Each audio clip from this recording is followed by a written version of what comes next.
Plating பண்றா. வைப்பா. Thank you.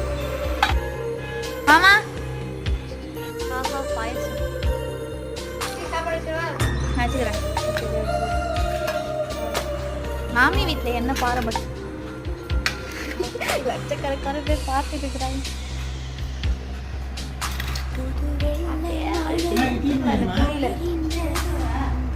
Idli இருக்கா மம்மி? அப்ப நான் சாப்பிட கொஞ்சமா வச்சுட்டா, எனக்கு ஒரு 2 இட்லி மட்டும் கொடுத்துருக்கேன்.